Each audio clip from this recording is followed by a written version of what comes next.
Namaste. My hearty greetings to all. I am BPSC 134. Today, that is, administrative system and at state and district levels, same topic. And today we will be taking Unit 11 and 12. രണ്ട് unit ആണ് എടുക്കുന്നത്. ആദ്യം തന്നെ district collector. അതിനെ പറ്റിയിട്ടാണ് ആദ്യം unit 11 district collector അദ്ദേഹത്തിന്റെ അധികാരങ്ങളൊക്കെയാണ് നമ്മൾ പറയുന്നത്. കാരണം ഇത് സ്റ്റേറ്റിന്റെയും ഡിസ്ട്രിക്റ്റിന്റെയാണ്. അപ്പോൾ നമ്മൾ ആദ്യം കുറെ സ്റ്റേറ്റിന്റെ പറഞ്ഞു, ഇനി ഡിസ്ട്രിക്റ്റിന്റെ പറഞ്ഞു. വളരെ പ്രധാനപ്പെട്ട ഒരു പദവിയാണ് ഡിസ്ട്രിക്ട് കളക്ടറുടെ. ഒന്ന്, അയാൾക്ക് അനവധി ഫങ്ഷൻ ഉണ്ട് അയാൾക്ക്, മനസ്സിലായില്ലേ? അതായത് 200 കൊല്ലം പഴക്കമുണ്ടായി ഡിസ്ട്രിക്ട് കളക്ടർ എന്ന് പറയുന്ന പദവി രൂപീകരിച്ചിട്ട് 200ഓളം കൊല്ലം പഴക്കമുണ്ട്. പക്ഷേ ഇവിടെ ഡിസ്ട്രിക്ട് കളക്ടർ പല സ്റ്റേറ്റിലും ഡിസ്ട്രിക്ട് കളക്ടർ എന്ന് പറയുന്നു. പക്ഷേ especially north India and many other parts of the country, അവിടെ ഡിസ്ട്രിക്ട് കളക്ടറിന് ഡെപ്യൂട്ടി കമ്മീഷണർ എന്നാണ് പറയുക. രണ്ടും ഒക്കെ IAS ആണ്, സിവിൽ സർവീസ് ആണ്. പക്ഷെ ഇവിടെ ഡിസ്ട്രിക്ട് കളക്ടർ എന്ന് പറയുന്നു. ബ്രിട്ടീഷുകാരുടെ കാലത്തുള്ള അതേ പദവി ഇപ്പോഴും അത് മാറിയിട്ടില്ല. ഇപ്പോഴും ഡിസ്ട്രിക്ട് കളക്ടർ എന്ന് പറയുന്നു. ഇതൊക്കെ ബ്രിട്ടീഷുകാരുടെ കാലത്തുള്ള വേർഡ്സ് ആണ് അതൊക്കെ എല്ലാം, മനസ്സിലായില്ലേ? പക്ഷെ ചിലയിടത്ത് ഡെപ്യൂട്ടി കമ്മീഷണറാണ്. പക്ഷെ ഈക്വൽ റാങ്ക്, രണ്ടും ഒരേമാതിരിയാണ്. IAS ആണ്, UPSC സെലക്ഷൻ ആണ്. ഓക്കെ, നോ അപ്പോൾ 11 യൂണിറ്റ് 11 ഡിസ്ട്രിക്ട് കളക്ടർ. അപ്പോൾ ഇന്ന് നമ്മൾ സംസാരിക്കാൻ പോകുന്നത് ഫങ്ഷൻ ഓഫ് ദ കളക്ടർ. രണ്ട് പദവിയാണ് അദ്ദേഹത്തിന്. ഒരു മജിസ്ട്രീരിയൽ പവർ ഉണ്ട്, ഓക്കെ. അതേമാതിരി ലോ ആൻഡ് ഓർഡർ ഒക്കെ ഇല്ല. പിന്നെ ഹെഡ് ഓഫ് ദ ഡിസ്ട്രിക്റ്റ് ആണ് അദ്ദേഹം. ഓക്കെ, അത് പറയാം ഏതൊക്കെയാണ് ഫങ്ഷൻ. ഒരുപടി ഫങ്ഷൻ ഉണ്ട് കളക്ടറുടെ. Okay, functions of the collector. നിങ്ങൾക്കറിയാം, കളക്ടർ IAS ആണ്, സിവിൽ സർവീസ്. ഓക്കെ, IPSന് കളക്ടർ ആവാൻ പറ്റില്ല, കാരണം റവന്യൂവിന്റെ ഹെഡാണ് കംപ്ലീറ്റ്. ഓക്കെ, പിന്നെ functions of the collector. Collector and panchayat Raj institutions. ഇത് ഞാൻ ആദ്യത്തെ ഇൻട്രൊഡക്ഷൻ ആണ് പറയുന്നത്. അദ്ദേഹത്തിന്റെ ആദ്യത്തെ ഫങ്ഷൻ എന്തൊക്കെയാണ്. രണ്ടാമത്, കളക്ടറും പഞ്ചായത്ത് രാജ് സിസ്റ്റത്തിലെ അദ്ദേഹത്തിന്റെ റോള്. അഡ്മിനിസ്ട്രേറ്റീവ് സപ്പോർട്ട് എന്തൊക്കെയാണ് അദ്ദേഹത്തിന്. പിന്നെ കളക്ടറുടെ വർക്ക്, ചില വിഷമങ്ങളെ അനുഭവിക്കുന്നുണ്ട്. ചിലപ്പോ കളക്ടേഴ്സ് വീക്കായിരിക്കും ചില സമയത്ത്. അത് കാരണങ്ങൾ അവരുടെ അല്ല, അവരൊരു കുറ്റക്കാരല്ല പലതിലും, പല സന്ദർഭങ്ങളിലും. അതെന്താണെന്ന് പറഞ്ഞുതരാം. കാരണം ചിലപ്പോൾ അവർക്ക് എഫക്റ്റീവായിട്ട് ഫങ്ഷൻ ചെയ്യാൻ പറ്റില്ല. അത് അവരുടെ ഉത്തരവാദിത്തമല്ല, ഇതെല്ലാം തെറ്റല്ല. അതിനുള്ള പല കാരണങ്ങളുണ്ട്. അതിനെപ്പറ്റിയുള്ള കൺസ്ട്രെയിൻസിനെയാണ് പറയുന്നത്. പിന്നെ റോൾ ഓഫ് ഡിസ്ട്രിക്ട് കളക്ടർ, അതും പറയുന്നുണ്ട്. വേ ഫോർവേഡ്, ഫ്യൂച്ചറിൽ അവരുടെ റോൾ എന്താണ്. വളരെയധികം കൂടുതൽ ഫങ്ഷൻ കൂടി വരും, കുറഞ്ഞിട്ടല്ല, കൂടിയിട്ടാണ് വരുന്നത്. കുറേ സമാധാനം എന്താണെന്ന് വെച്ചാൽ, പഞ്ചായത്ത് രാജ് സിസ്റ്റം വന്നപ്പോൾ കുറച്ചൊക്കെ അയാളുടെ ഡ്യൂട്ടി റൂറൽ ഏരിയയിലേക്ക് പഞ്ചായത്ത് രാജ് സിസ്റ്റം നോക്കാൻ തുടങ്ങി. അതായത് ഗ്രാമപഞ്ചായത്തൊക്കെ, സമിതി, പഞ്ചായത്ത് സമിതി, ഗ്രാമപഞ്ചായത്ത്, ഡിസ്ട്രിക്ട് പഞ്ചായത്ത്, അവർ പറയുന്നത്. പക്ഷേ എല്ലാ പഞ്ചായത്ത് കമ്മിറ്റിയുടെ വലിയ ഹയർ ഇതില് കംപ്ലീറ്റ് ഇദ്ദേഹം മെമ്പറാണ്. പക്ഷെ ഇയാൾക്ക് വോട്ടിംഗ് അധികാരമില്ല കേട്ടോ. ഇയാൾ എല്ലാ കമ്മിറ്റിയിലും ഉണ്ടായിരിക്കും. ഡിസ്ട്രിക്ട് കളക്ടർ എന്ന വലിയ കമ്മിറ്റിയില്, ഡിസ്ട്രിക്റ്റിലെ ഏറ്റവും വലിയ പഞ്ചായത്തിന്റെ എല്ലാ കമ്മിറ്റിയിലും ഇയാൾ ഉണ്ടായിരിക്കും മെമ്പർ. പക്ഷെ വോട്ട് അധികാരം ഇല്ല, കാരണം ഇയാള് എലക്റ്റഡ് അല്ലല്ലോ. ഡിസ്ട്രിക്ട് കളക്ടർ ഒഫീഷ്യൽ കപ്പാസിറ്റി ഇല്ല ഇയാൾക്ക്. അപ്പോ ഇനി introduction. The institution of collector, created more than 200 years ago, is one of the most significant institutions transmitted by the colonial, ബ്രിട്ടീഷുകാരുടെ കാലത്തുള്ളതാണ് പണ്ടത്, to independent India's public administration system. സ്വാതന്ത്ര്യം കിട്ടിയിട്ട് 75 വർഷമായാലും ശരി, നമ്മൾ അതേ ഇത് ഫോളോ ചെയ്യുന്നു പല കാര്യങ്ങളിലും. ഓക്കെ, യാതൊരു മാറ്റമൊന്നുമില്ല. അപ്പോൾ he is the highest functionary of the district administration in the country. അതായത് വളരെയധികം ഏറ്റവും ഡിസ്ട്രിക്ട് അഡ്മിനിസ്ട്രേഷൻ്റെ ഹെഡാണ് അദ്ദേഹം. Even after independence, the collector continues to occupy the preeminent position. ഏറ്റവും പ്രധാനപ്പെട്ട പൊസിഷനാണ് അദ്ദേഹത്തിന്റെ of the district level and is the key functionary. ഒരു സ്റ്റേറ്റിലെ ഏറ്റവും വലിയ കീ ഫങ്ഷണറിയാണ്. ഗവൺമെന്റ് എന്ത് പോളിസി ഉണ്ടാക്കിയാലും അത് ഡിസ്ട്രിക്ട് ലെവലിൽ ഇംപ്ലിമെന്റ് ചെയ്യാനുള്ള അധികാരം അദ്ദേഹത്തിനാണ്. ഫങ്ഷണറി ഓഫ് ദ, അതായത് അദ്ദേഹം റിപ്പോർട്ട് ചെയ്യുന്നത് ചീഫ് സെക്രട്ടറിക്കോ വേറെ ആരെങ്കിലും ആയിരിക്കാം. പക്ഷേ വളരെ പ്രധാനപ്പെട്ട റോളാണ്. കാരണം എന്ത് ഗവൺമെന്റിന്റെ പോളിസി ഉണ്ടെങ്കിലും കളക്ടേഴ്സ് ആണ് അത് ഇംപ്ലിമെന്റ് ചെയ്യുന്നത് അതായത് ഡിസ്ട്രിക്റ്റിൽ. Keeping in with the importance of the collector, district collector, deputy commissioner, രണ്ടും പറഞ്ഞല്ലോ ഞാൻ. പിന്നെ ഇവിടെ പുസ്തകത്തിലില്ലാത്ത ഒരു കാര്യം കൂടി ഞാൻ പറയുന്നുണ്ട്. നോക്കൂ, ചിലയിടത്ത് ചില സ്റ്റേറ്റില് ഓഫ് കോഴ്സ് ഞാൻ കണ്ടിട്ടുണ്ട്, ചില സ്റ്റേറ്റില് നമ്മൾ ഓരോരോ ഡിസ്ട്രിക്റ്റിലും ഓരോരോ കളക്ടറാണല്ലോ അല്ലെങ്കിൽ ഡെപ്യൂട്ടി കമ്മീഷണർ ആണല്ലോ ഓരോരോ ഡിസ്ട്രിക്റ്റില്.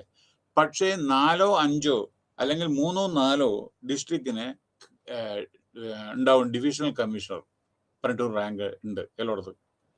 ഈവൻ ഹരിയാന, പഞ്ചാബ് അതേമാതിരിയുള്ള സ്റ്റേറ്റിലെ ഡിവിഷണൽ കമ്മീഷണർ ഉണ്ട്.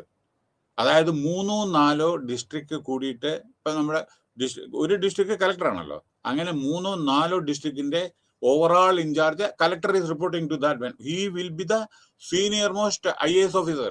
സീനിയർ മോസ്റ്റ് IAS ഓഫീസർ അല്ല, അത് ചീഫ് സെക്രട്ടറിയാണ്. പക്ഷേ ആസ് കമ്പയർഡ് ടു കളക്ടർ, അയാളെക്കാളും എത്രയോ മുമ്പേ അയാൾ സിവിൽ സർവീസ് വന്ന ആളായിരിക്കണം. എത്രയോ ഇതിലെ ഗവൺമെന്റില് ഗവേണിങ്ങില് കണ്ടമാനം പരിജ്ഞാനം ഉള്ള ആളായിരിക്കും ഡിവിഷണൽ കമ്മീഷണർ. പക്ഷേ ചിലയിടത്തുണ്ട് ചിലയിടത്തില്ല. പക്ഷെ ഡിസ്ട്രിക്ട് കളക്ടറാണ് ഇപ്പൊ നമ്മൾ അതിനെ പറ്റിയിട്ട് നമുക്ക് പറയേണ്ട. അപ്പോൾ ഡിവിഷണൽ കമ്മീഷണറെ പറ്റിയിട്ട് ഇപ്പൊ നമ്മുടെ ലെസണിലില്ല, അതിന്റെ ആവശ്യമില്ല. കാരണം ഡിസ്ട്രിക്ട് കളക്ടർ എന്ത് ചെയ്യുന്നു അതാണ് പ്രാധാന്യം ഇവിടെ. കാരണം ഓരോ ഡിസ്ട്രിക്റ്റ് അല്ലേ പ്രാധാന്യം. നോ, ഡെപ്യൂട്ടി കമ്മീഷണർ പറഞ്ഞു, in this unit highlight the role of district collector, the distinct administration and constrain. പല ബുദ്ധിമുട്ടുകളും ഉണ്ട് കളക്ടർക്ക്, എളുപ്പമല്ല. കാരണം എന്താ പറയുക, അൺഎക്സ്പെക്റ്റഡ് ഡെവലപ്മെന്റ്സ് ഉണ്ടായിരിക്കും അവർക്ക്. എലക്ഷൻ, ഡിസാസ്റ്റർ, മറ്റേത് മാനേജ്മെന്റും അദ്ദേഹമാണ് ഹെഡ്. അപ്പൊ അതായത് നേച്ചറൽ കലാമിറ്റി, അതേ അപ്പൊ ഈവൻ 24 മണിക്കൂറും അവർക്ക് ഉറങ്ങാൻ പറ്റാത്ത ദിവസങ്ങൾ എത്രയോ ഉണ്ട്. ചില കണ്ടിട്ടുണ്ട്, ചില ഇതിന്റെ ഓട്ടോബയോഗ്രാഫി ചില കളക്ടറുടെ റീസെന്റ് ആയിട്ട് വായിക്കേണ്ടായി.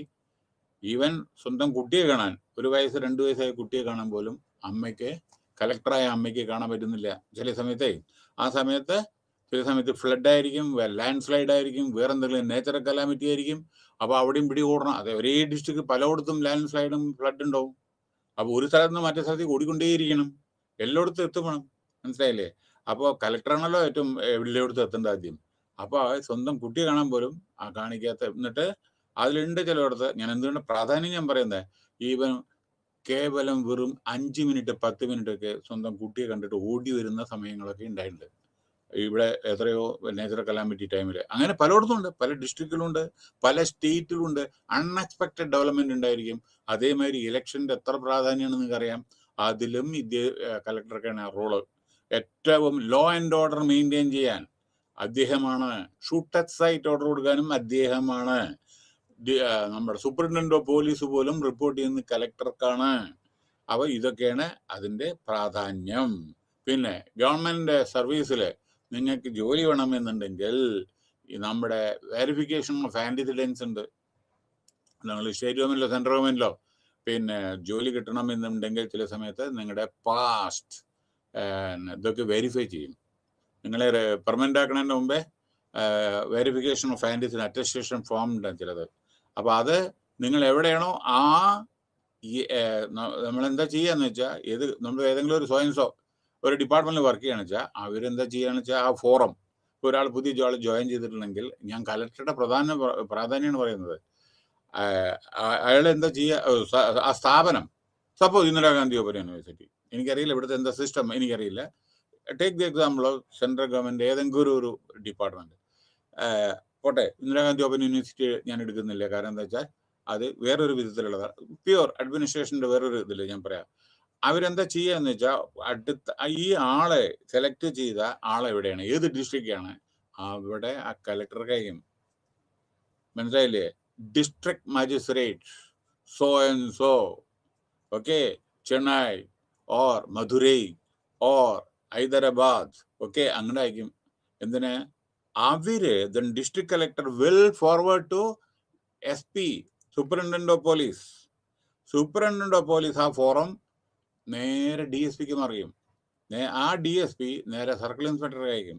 സർക്കിൾ ഇൻസ്പെക്ടർ നേരെ ആ ഫോറം സ്റ്റേഷൻ ഹൗസ് ഓഫീസറോ അല്ലെങ്കിൽ സബ് ഇൻസ്പെക്ടറോ അയക്കും. അതായത് ലൊക്കാലിറ്റിയിലത്തെ ആ അയാള് പോയിട്ട് അന്വേഷിക്കും. എന്താ അന്വേഷിക്കാൻ?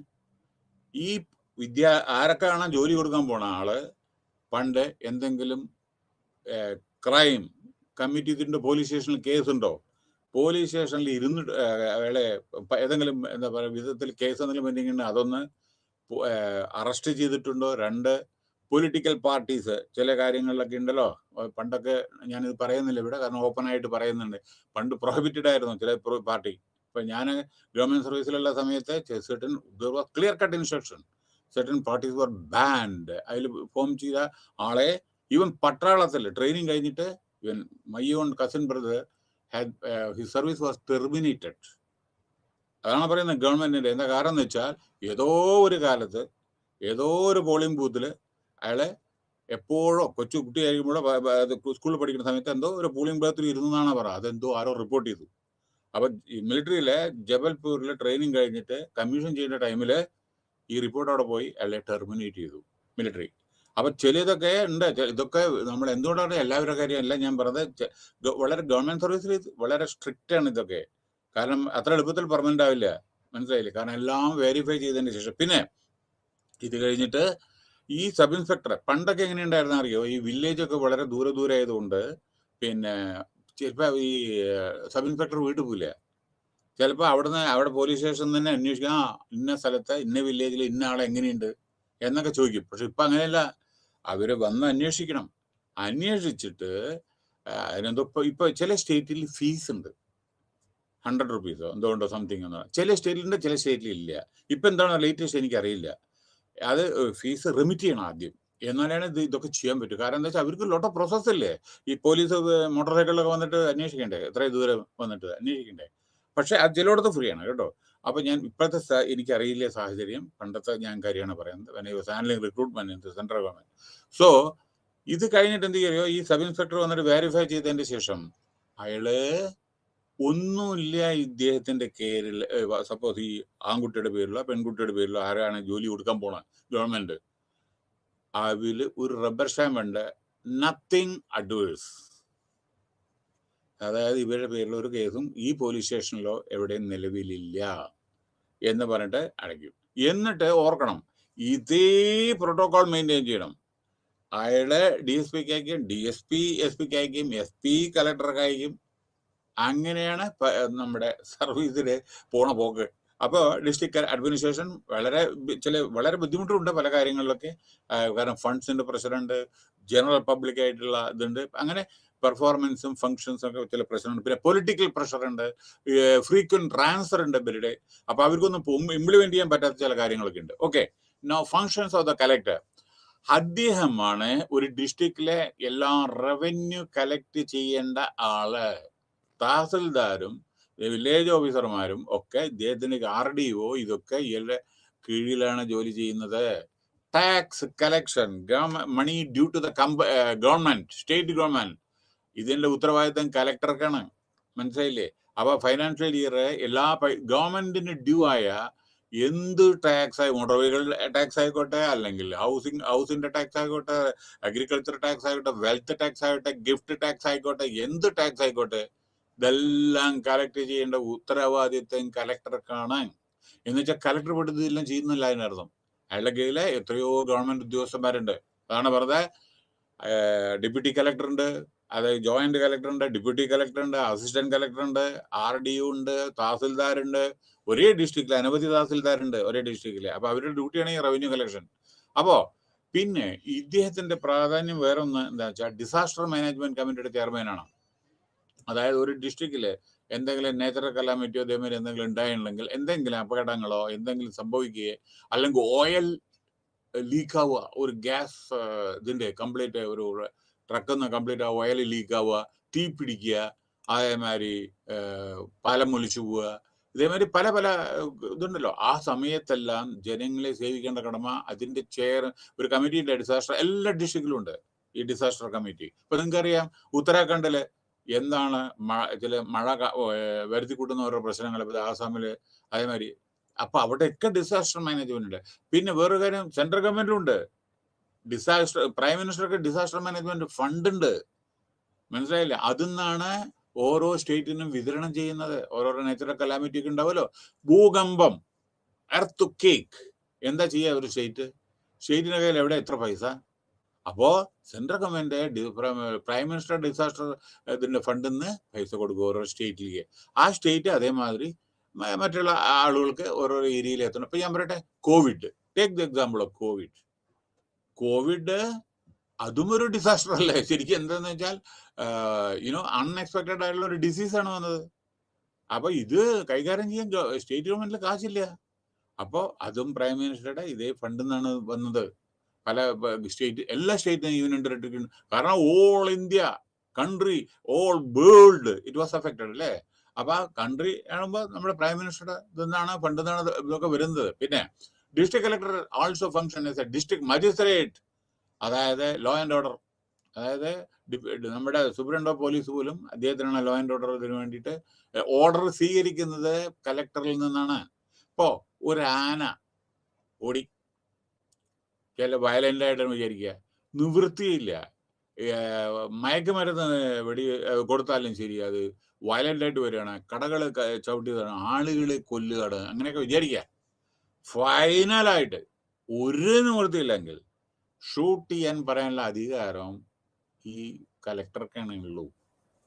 മനസ്സിലായില്ലേ? വേറെ ആർക്കും അത് ഡെലിഗേറ്റ് ചെയ്യാൻ പറ്റില്ല. പിന്നെ അതേ ആം ലൈസൻസ്, വെപ്പൺ, അതും കലക്ടർക്കാണ് കൊടുക്കാനുള്ള അധികാരമുള്ളൂ. മനസ്സിലായില്ലേ? അല്ലാണ്ട് ആർക്കെങ്കിലും പോയിട്ട് നമ്മുടെ തോക്കിന് ഇതിനൊക്കെ അതൊക്കെ കലക്ടറുടെ അനുവാദം വേണം. ഇല്ലെങ്കിൽ ലൈസൻസ് അത് പെർമനന്റ് ആയിട്ട് കൊടുക്കില്ല. ലൈസൻസ് റിന്യൂ ചെയ്ത് പോകണം. പിന്നെ the collector continues to be the head of the, പറയേണ്ട ആവശ്യമില്ല, ഡിസ്ട്രിക്റ്റിന്റെ ഏറ്റവും ടോപ്പാണ്. 2, പിന്നെ ലുക്ക്ഡ് അപ്പോൺ പിന്നെ അദ്ദേഹം നമ്മുടെ സ്റ്റേറ്റ് ഗവൺമെന്റ് റെപ്രസെന്റേറ്റീവ് ആണ്. സപ്പോസ് 25 ഡിസ്ട്രിക്ട് ഉണ്ടെങ്കിൽ 25 ആളുകളും ഗവൺമെന്റിന്റെ ആ സ്റ്റേറ്റ് ഗവൺമെന്റ് റെപ്രസെന്റേറ്റീവ് ആണ്. ഉത്തർപ്രദേശിൽ പണ്ട് 80-85 ഉണ്ടായിരുന്നു. ഇപ്പൊ എത്രയെന്ന് എനിക്കറിയില്ല. 80-85 ഡിസ്ട്രിക്ട് ഉണ്ടായിരുന്നു. കുറെ ഉണ്ട്, 80. അപ്പൊ 80 കലക്ടർ ആ നമ്മുടെ ഉത്തർപ്രദേശ് ഗവൺമെന്റ് റെപ്രസെന്റേറ്റീവ് ആണ്. ആ കാരണം ഗവൺമെന്റിന്റെ ഓരോ കാര്യങ്ങളും കൈകാര്യം ചെയ്യുന്ന ഇവരാണ്, ഒരുപടി കാര്യങ്ങളില്. പിന്നെ ഡിസ്ട്രിക്ട് കലക്ടർ ഹാൾ സ്വാതന്ത്ര്യ ദിനം, റിപ്പബ്ലിക് ഡേ, നാഷണൽ ഫ്ലാഗ് ഉയർത്തേണ്ടതും താത്തേണ്ടതൊക്കെ അതും അവരുടെ പണിയാണ്. പക്ഷെ മന്ത്രിമാരുണ്ടായിരിക്കും, അല്ലെങ്കിൽ ചീഫ് മിനിസ്റ്റർ ഉണ്ടായി, അത് വേറെ കാര്യം. പക്ഷെ മന്ത്രിമാരില്ലെങ്കിലും ഇപ്പൊ നമ്മുടെ കോവിഡ് ടൈമില് മന്ത്രിമാരൊന്നും വന്നിരുന്നല്ലോ. പക്ഷെ ഡിസ്ട്രിക്ട് കളക്ടർ ചെയ്യണം ഡ്യൂട്ടി. കാരണം ഇവരൊക്കെ സിവിൽ സർവൻ്റ് ആണ്, നമ്മുടെ ഏറ്റവും വലിയ ടോപ്പ് ഓഫീസേഴ്സ് ആണ്. അപ്പൊ അവര് മറ്റുള്ള മന്ത്രിമാരെ കാത്തു നിൽക്കേണ്ട ആവശ്യമില്ല. National flag, republic day, independence day ചെയ്യണം, ഹോസ്റ്റ് ചെയ്യണം, അതും ഇവരാണ്. Independent republic day. The collector presides over a large number അനവധി മീറ്റിംഗ് അറ്റൻഡ് ചെയ്യണം. ഇപ്പൊ ചീഫ് മിനിസ്റ്റർ ആയിട്ട് മീറ്റിംഗ് ഉണ്ടായിരിക്കും, വീഡിയോ കോൺഫറൻസ് ഉണ്ടായിരിക്കും, പല സ്റ്റാൻഡിംഗ് കമ്മിറ്റി മീറ്റിംഗ് ഉണ്ടായിരിക്കും, PWD, irrigation, water, sewerage, lot of things. അങ്ങനെ agriculture, animal husbandry, veterinary, handlooms, irrigation, industry department പോരെ. ഈ കമ്മിറ്റിയുടെ ഒക്കെ ചെയർമാൻ അദ്ദേഹമാണ്. പോരെ, ഇടയ്ക്ക് വരുന്നതാണ്. ഇനിയുണ്ട് കുറെ കേട്ടോ, ഞാൻ കൂടുതൽ പറയുന്നില്ല. ഇനി there are excellent forums of the collector to know the way. പക്ഷെ ഇതൊക്കെ എങ്ങനെയാണ് ജോലി ചെയ്യുന്ന വെച്ചാൽ അയാൾ ഒറ്റയ്ക്കല്ലല്ലോ ചെയ്യുന്നത്, അല്ലെങ്കിൽ അനവധി ആളുകളുണ്ട്. ഇപ്പൊ ഇതിനൊക്കെ ഡയറക്ടേഴ്സ് ഉണ്ട്, അല്ലെങ്കിൽ ഓഫീസേഴ്സ് ഉണ്ട്. സോറി, ഇപ്പൊ എഡ്യൂക്കേഷൻ, ഡിസ്ട്രിക്ട് എഡ്യൂക്കേഷൻ ഓഫീസർ ഇല്ലേ, ഡിസ്ട്രിക്ട് ഇൻഡസ്ട്രീസ് ഓഫീസർ ഇല്ലേ, ഡിസ്ട്രിക്ട് വെറ്റിനറി ഓഫീസർ ഇല്ലേ, ഡിസ്ട്രിക്ട് ഹെൽത്ത് ഓഫീസർ ഇല്ലേ, ഇയാൾക്ക് റിപ്പോർട്ട് ചെയ്യണോ. പക്ഷെ അവര് ഓരോരോ ഏരിയയിലുള്ള കാര്യങ്ങൾ അവർ ചെയ്യുന്നു. Okay, now collector and panchayat Raj institution. After independence the collector has become responsible for the implementation of the development programs in the district. അങ്ങനെ ഡിസ്ട്രിക്റ്റിലെ എല്ലാ പ്രോഗ്രാമും ഇംപ്ലിമെന്റ് ചെയ്യാനുള്ള ഉത്തരവാദിത്വം ഇദ്ദേഹമാണ്. പിന്നെ നമ്മുടെ ഈ പഞ്ചായത്തിലൊക്കെ ഉണ്ടല്ലോ, ഓരോരോ ഗവൺമെന്റിന്റെ ഓരോ കാര്യങ്ങളുണ്ടല്ലോ. ഈ കോവിഡ് ടൈമില് എത്ര ബെഡ് വേണം, അതേമാതിരി എങ്ങനെ ആളുകൾക്ക് പിന്നെ പല ധാന്യങ്ങളൊക്കെ സപ്ലൈ ചെയ്യണം, അതൊക്കെ കലക്ടർ ഓവറോൾ സൂപ്പർവിഷനിലാണ് നമ്മുടെ ത്രൂ ലോക്കൽ സെൽഫ് ഗവൺമെന്റും മുനിസിപ്പാലിറ്റിയും കോർപ്പറേഷൻ സഹിതം കൊടുത്തത്. As an administrator, he is expected to coordinate all the development program, എല്ലാ ഡെവലപ്മെന്റ് പ്രോഗ്രാം. ഇപ്പൊ റോഡ് ആയിക്കോട്ടെ, ബിൽഡിംഗ് ആയിക്കോട്ടെ, കൾവെർട്ട് ആയിക്കോട്ടെ, എന്തായിക്കോട്ടെ, അദ്ദേഹം മോണിറ്റർ ചെയ്യണം. അയാളുടെ ടെറിട്ടറിയിൽ എന്തെല്ലാം സംഭവങ്ങളുണ്ടോ ഇടയ്ക്കിടയ്ക്ക് വീക്ഷിക്കണം. ഞാൻ അറിഞ്ഞില്ലേ എന്ന് പറയാൻ പറ്റില്ല. അയാളുടെ ഇതിൽ എന്തൊക്കെയുണ്ടോ അതെല്ലാം അദ്ദേഹം നോക്കണം. പിന്നെ കലക്ടറുടെ റോള് ഡെവലപ്മെന്റ് അഡ്മിനിസ്ട്രേഷൻ ആണ്. Is more visible in case of panchayat Raj. അത് പഞ്ചായത്ത് രാജിൽ അനാവശ്യമായി ആള് ഇന്റർഫിയർ ചെയ്യില്ല. ഓവറാൾ അദ്ദേഹം അത് പ്രോപ്പറായിട്ട് ഗവൺമെന്റ് നിയമപ്രകാരം എല്ലാം ചെയ്യുന്നുണ്ടോ ഒരു ഡെവലപ്മെന്റ് അഡ്മിനിസ്ട്രേഷൻ മാത്രമാണ് ചെയ്യുക. അല്ലാണ്ട് പഞ്ചായത്ത് രാജില് അത് ഇലക്ടഡ് റെപ്രസെന്റേറ്റീവ്സ് ഉണ്ട്, അവിടെ അൺനെസസറി ഇന്റർഫിയർ ചെയ്യില്ല. മനസ്സിലായില്ലേ? പിന്നെ പഞ്ചായത്തിലെ ഇവര് സത്യപ്രതിജ്ഞ ചെയ്യുന്നത് കലക്ടറാണ് സത്യപ്രതിജ്ഞ കൊടുക്കുന്നത്. മേയർക്ക് സത്യപ്രതിജ്ഞ കൊടുക്കുന്നത് കലക്ടറാണ്. മനസ്സിലായില്ലേ? ഒരു സിറ്റിയില് അല്ലെങ്കിൽ മുനിസിപ്പൽ ചെയർമാനോ ചെയർപേഴ്സണോ ആരൊക്കെ ആണെങ്കിലും അത് നമ്മുടെ സത്യപ്രതിജ്ഞ കൊടുക്കുന്ന ആരാ? കലക്ടറിനെ പറഞ്ഞ എന്താ ഇതിന്റെ അർത്ഥം? ഓവറാൾ അദ്ദേഹല്ലേ. പക്ഷെ അൺനെസറി ഇന്റർഫിയർ ചെയ്യില്ല, ഡേ ടു ഡേ ഫംഗ്ഷനിൽ ഇന്റർഫിയർ ചെയ്യില്ല. പിന്നെ 73ാമത്തെ കോൺസ്റ്റിറ്റ്യൂഷണൽ അമെൻഡ്മെന്റ്, അതെ പഞ്ചായത്ത് രാജ് സിസ്റ്റം. ഇത് 73 പഞ്ചായത്ത് രാജ് സിസ്റ്റം ഇംപ്ലിമെന്റേഷൻ ആണ്. 74 municipal corporation. The relationship of district collector with panchayat Raj institutions has changed immensely. ഇതിനുശേഷം കണ്ടമാനം കുറെ മാറ്റങ്ങൾ വന്നിട്ടുണ്ട്. കുറെ അയാളുടെ പ്രാരബ്ധം കമ്മിയായിട്ടുണ്ട്. കാരണം എന്താ വെച്ചാൽ ബാക്കിയൊക്കെ ഈ ഇവര് ചെയ്യണല്ലോ, ഇലക്ടഡ് മെമ്പേഴ്സ് ചെയ്യണല്ലോ. ഓവറോൾ സൂപ്പർവിഷനൊക്കെ കുറച്ചൊക്കെ അയാൾക്ക് ശമനം വന്നിട്ടുണ്ട്. പക്ഷെ അയാൾക്ക് വേറെ എത്രയോ ഉത്തരവാദിത്തങ്ങളുണ്ട്, അതെല്ലാം പറയുന്നത്. പിന്നെ even after implementation of 73rd constitution amendment act there is no uniform pattern regarding the position of district collector in relation to. അതായത് ഇതിൽ വേറൊരു കാര്യം കൂടി ഉണ്ട്.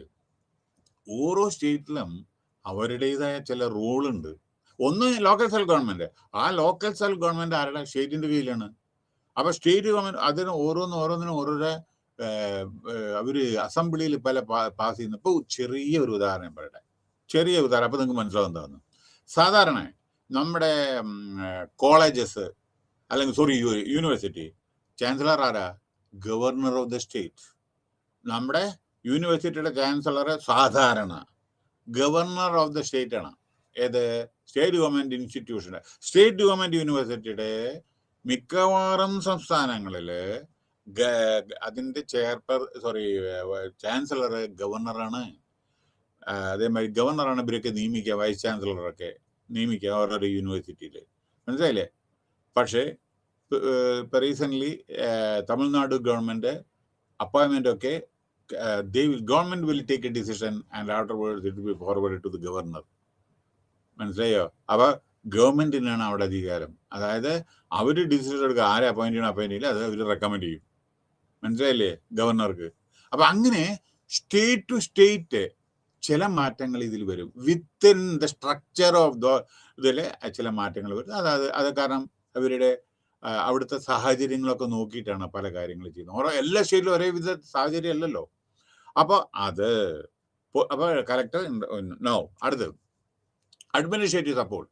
കലക്ടർ എന്ന് പറയുന്നത് അദ്ദേഹത്തിനെ അസിസ്റ്റ് ചെയ്യാൻ ഒരുപടി ആളുകളുണ്ട്.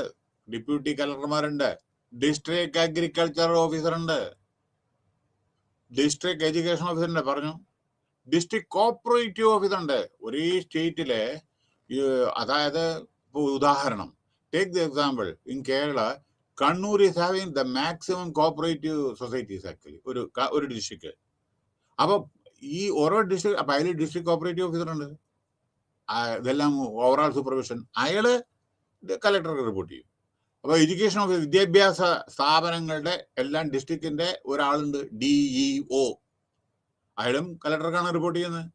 അപ്പൊ ഈ എങ്ങനെ കണ്ടക്ട് ചെയ്യണം, ഓരോരോ സ്കൂൾ തുറക്കേണ്ടതും മഴയത്ത് ചിലപ്പോൾ ഹോളിഡേ ഡിക്ലെയർ ചെയ്യേണ്ടതും ഒക്കെ ഉണ്ടല്ലോ. അതെല്ലാം ഹോളിഡേ ഡിക്ലെയർ ചെയ്യാൻ DEO അല്ല, DEOന് റെക്കമെൻഡ് ചെയ്യാനേ പറ്റൂ, കലക്ടറാണ് ചെയ്യേണ്ടത് ഇതൊക്കെ, കേട്ടോ. അപ്പൊ DEO അതെല്ലാം ഒരു ഓവറോൾ സൂപ്പർവിഷൻ എല്ലാ എഡ്യൂക്കേഷൻ ഇൻസ്റ്റിറ്റ്യൂഷൻസിന്റെയും, പ്രൈമറി മറ്റേതൊക്കെ. മനസ്സിലായില്ലേ? And district cooperative revenue divisional officer, തഹസിൽദാര്, അതേമാതിരി പൈസ കളക്ഷൻ, അതായത് നമ്മുടെ ലാൻഡ് രജിസ്ട്രേഷൻ, സ്റ്റാമ്പ് ഡ്യൂട്ടി, ഇത് ടാക്സ്, ഇതൊക്കെ കളക്ഷൻ, അതല്ലേ ഗവൺമെന്റിന്റെ റവന്യൂ. അപ്പൊ സ്റ്റേറ്റ് നമ്മുടെ കളക്ടർ കളക്ട് ചെയ്ത് കൊടുത്തില്ലെങ്കിൽ ഗവൺമെന്റിൽ ശമ്പളം കൊടുക്കാൻ ആവശ്യമില്ലല്ലോ. അപ്പൊ revenue collection is very very important. So പിന്നെ സബ് ഡിവിഷണൽ ഓഫീസേഴ്സ് ഉണ്ട്, തഹസിൽദാരുണ്ട്, ബ്ലോക്ക് ഡെവലപ്മെന്റ് ഓഫീസർമാരുണ്ട്. പഞ്ചായത്ത് സമിതിയിലെ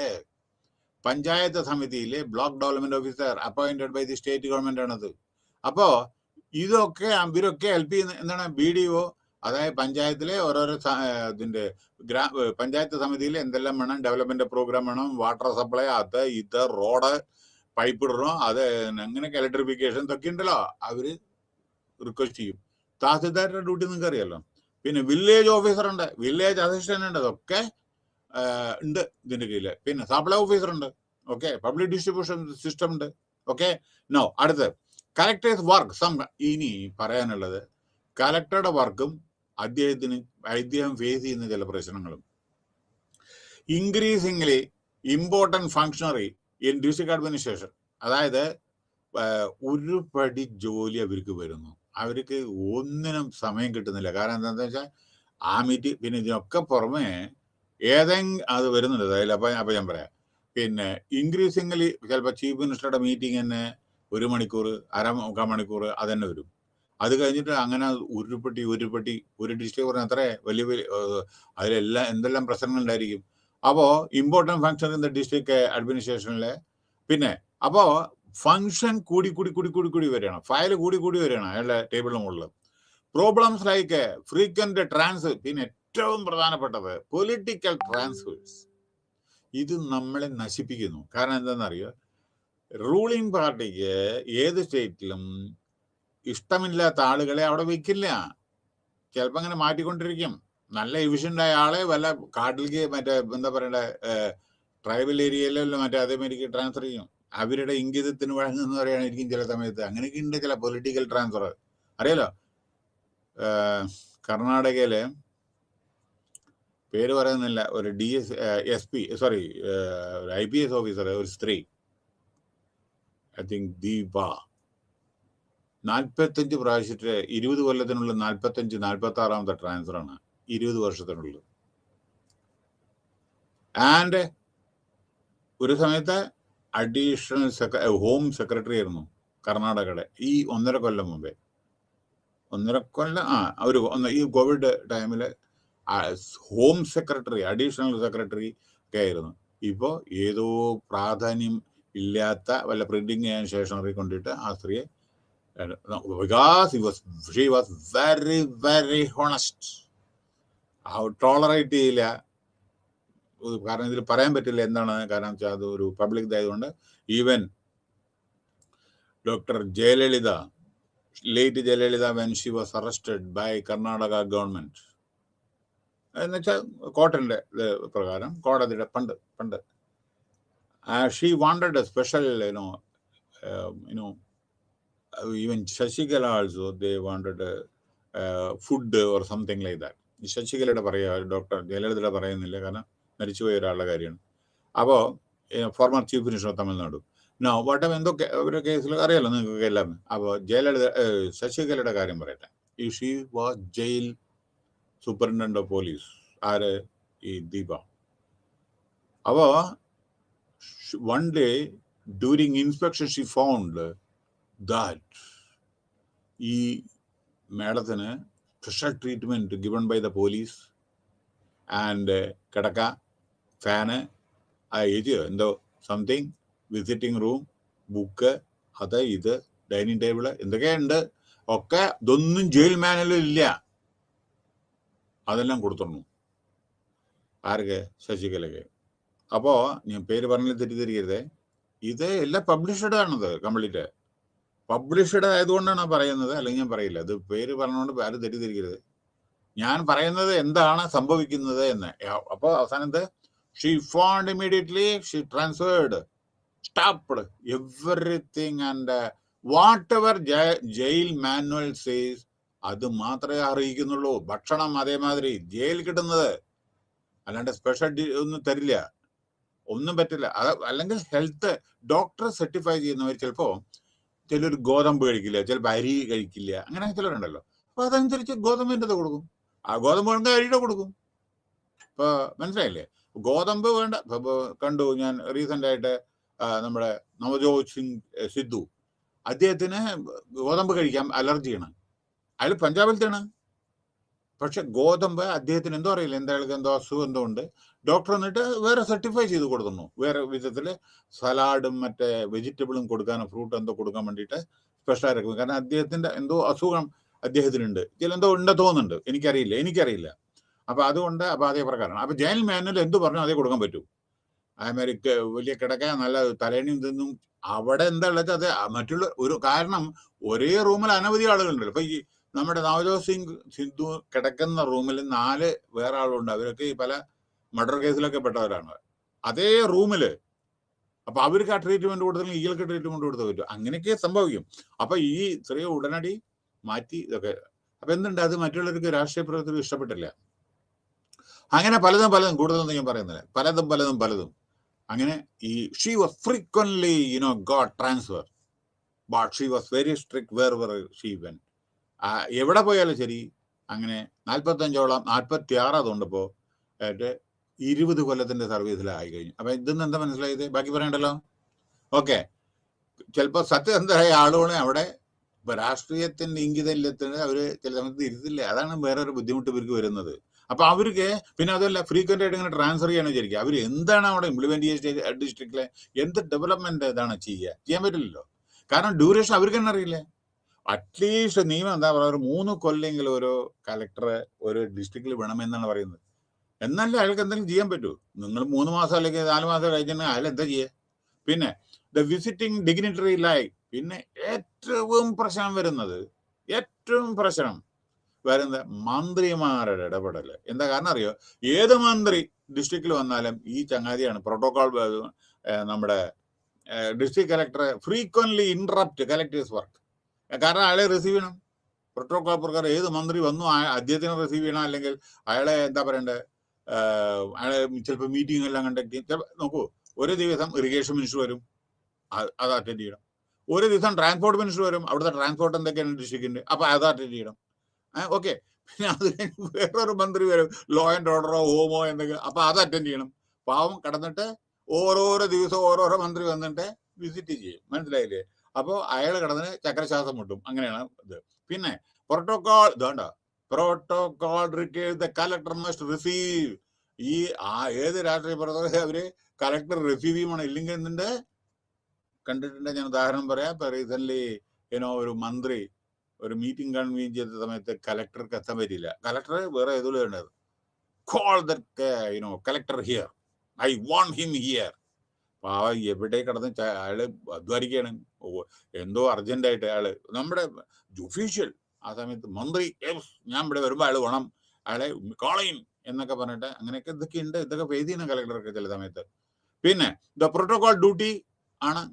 പിന്നെ ചീഫ് മിനിസ്റ്റർ വരുമ്പോൾ, പ്രധാനമന്ത്രി വരുന്ന സമയത്ത്, അതേമാതിരി വൈസ് പ്രസിഡന്റ് വരുന്ന സമയത്ത്, പ്രസിഡന്റ് വരുന്ന സമയത്ത് ഒക്കെ നമ്മുടെ അവര് റിസീവ് ചെയ്യാൻ എയർപോർട്ടില് വളരെ ഹൈ ഡിഗ്നിറ്ററീസ് വരണ സമയത്തൊക്കെ അതൊക്കെ അവരുടെ ഡ്യൂട്ടിയാണ്. പിന്നെ അപ്പൊ district collector is responsible for the maintenance of law and order. പറഞ്ഞല്ലോ, എല്ലാ ലോ ആൻഡ് ഓർഡർ പ്രോബ്ലം അത് SP ഉണ്ടെങ്കിലും ശരി, SP takes order from the district collector. പിന്നെ വേറൊരു കാര്യം എന്താ, അത് പിന്നീട് വരുന്നുണ്ട്.